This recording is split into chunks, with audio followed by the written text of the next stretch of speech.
Hey everybody, Kyle Sasser here, and it is everyone's favorite time of the month. That's right, real estate market statistics time. These market statistics are for the Dayton Metro area for January 2024. So you may be asking yourself, the date on this report says December 2023. Why is he calling these the January 2024 numbers? Well, it's because December is the most recent numbers that we can fully assemble and put together. Typically in the real estate world, we divide them into monthly statistics, and then we compare them year to year. So we're not really looking to compare necessarily December to November, although that is something I have been paying attention to the last year or two, just because the market's been a little all over the place. But typically we compare year to year, meaning we compare December 2023 to December 2022. The reason why we do that is because the natural calendar year has an ebb and flow to it when it comes to real estate. A lot of people aren't terribly interested in looking at or buying houses around the holidays, so a lot of times you will see a dip there. The school year is another period of time where people aren't too interested in making moves when school is just about to end or just about to start.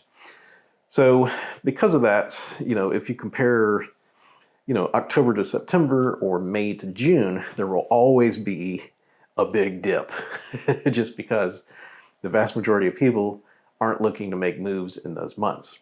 So that's why we compare year over year. It kind of gives us the broader sense of what the real estate market.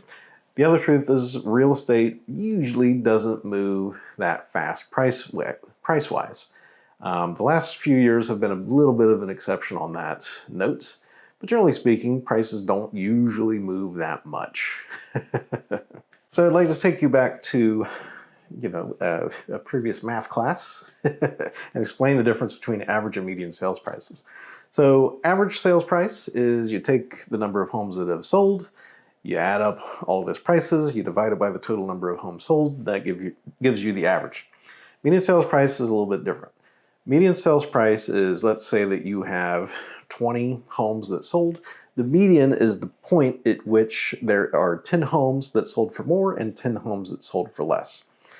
It's a little bit different than the average because average can be swung significantly if there is a large number of very inexpensive or very expensive homes that have sold. So average usually swings a lot harder than the median sales price. Median sales price is a little bit more predictable usually. There can be exceptions to that. So these numbers are for the Dayton Metro area for December 2023. Closed sales was down 7.4% from 980 to 907 homes. Median sales price was up 13.3% from $188,000 to $213,000. Average sales price was up 11.4% from $228,816 to $254,954. Median percent of the original list price was up to 0.5%, which is kind of sorry for even mentioning this, but it's at 97.6% of the original asking price. Median time to sale, so this is everything. So this is from the time that the house was publicly marketed to the closing date. Had a 0% change, it's hanging out at 52 days. Working backwards from that, we can kind of subtract 30 days because that's just what the typical-ish contract runs around. And we can see that, time to contract should be in probably the 20-day range, if I had to guess. Total number of new listings was actually up 4.8%, 788. And total active inventory was down 2% to 1,401 homes. Foreclosures and short sales, still not a whole lot of activity on that side of the market. Foreclosures doubled, which sounds terrible, but it went from 4 to 8.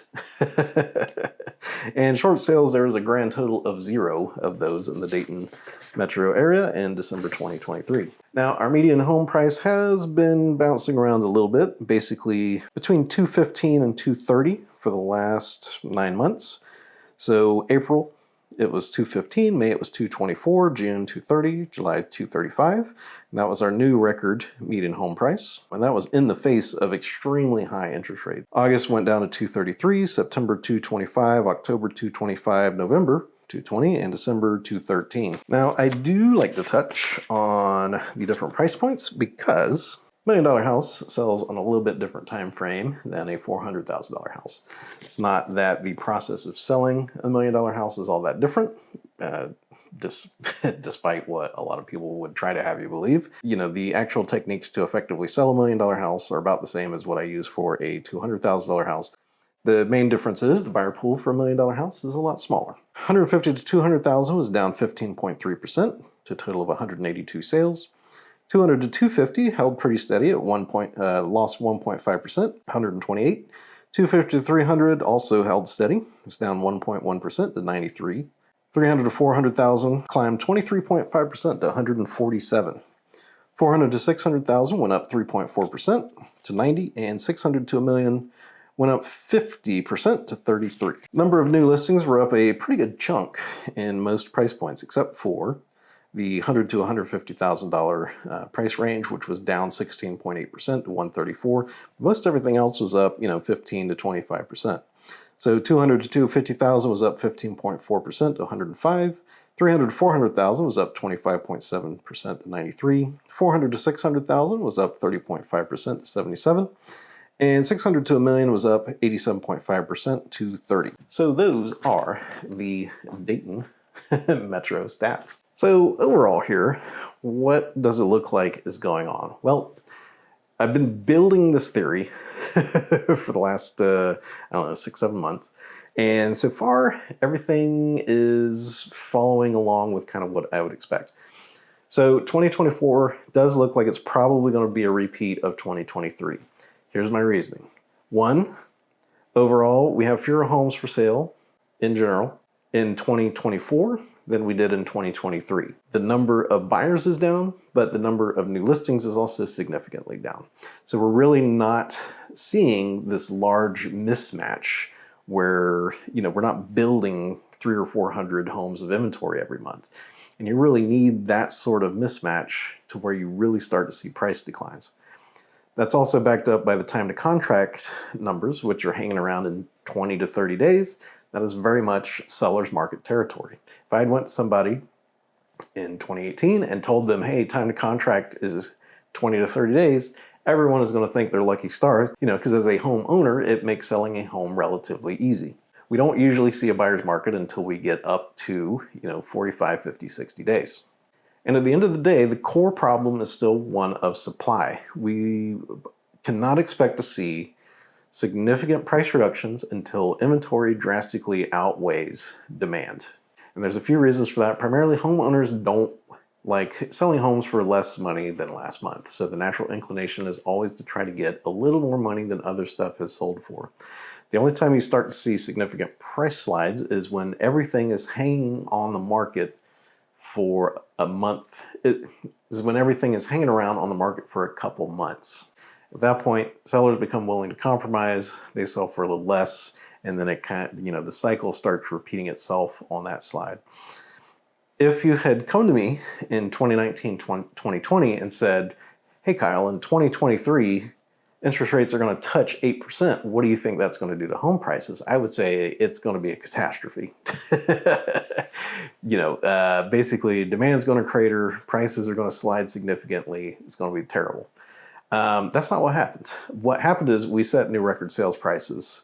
We set new record sales prices compared to 2022. And time to contract is down compared to 2022, and the market overall is stronger in 2023 than it was in 2022. So currently what we have, and I've kind of been touched on this for like almost a year now, we seem to have a bit of a teeter-totter kind of situation. So the level of buyers and sellers is so evenly matched that any sort of slight shift in either has an outsized effect on time to contract and prices. So currently the way the market is going is following like the year, meaning like wintertime and all that stuff.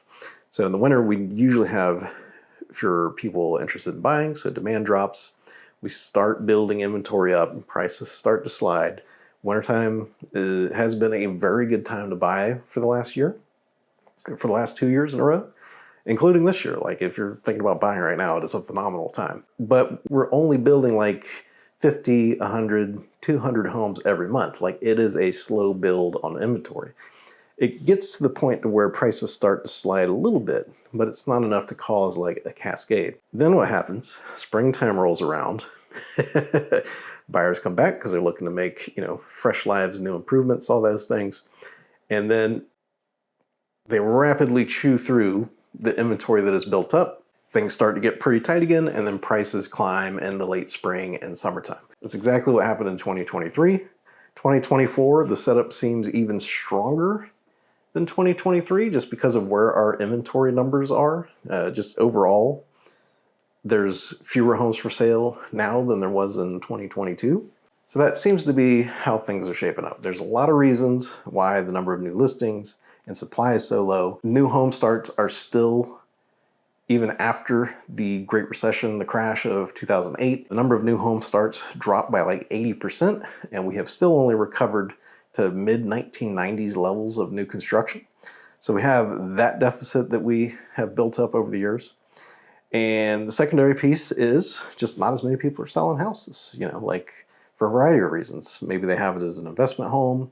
Maybe, they just have it at a very low interest rate. I saw something that 65% of homeowners have interest rates under 3% or 4%. So, for a lot of people, it's hard to make that decision to buy a house and look at increasing the house payment up to like a 6% interest rate. And until we really start to see that mismatch, this is kind of going to be the case for a while. On the demand side, I would have thought that 8% would crush demand, but it did not. Like I said, we have set new record home prices, and with interest rates having come down into the sixes now, I would expect there to be, a pretty good amount of demand to come back here in the springtime. So if you would like help finding your own amazing place in the Dayton Metro area, I would love to help you out. Contact information is down below. You can also shoot me a text message or give me a call at 937-907-6777. There should also be a link down below where you can, if you want to book a chat, my calendar is there. You can book the time that works best for you. So the market has been teeter-tottering a bit. I think that currently it's a phenomenal time to buy for the next month or two or three. And then into March and April, I'm fully expecting the number of buyers to return and for prices to go and set new records high. That's just seemingly 2024 is looking to be a repeat of 2023. There's a few things that could change that, but I'm not seeing any major mismatch in the statistics that would cause that. But again, if you would like help finding your own place, my name is Kyle Sasser. Thank you so much for tuning in, and I'll talk to you soon.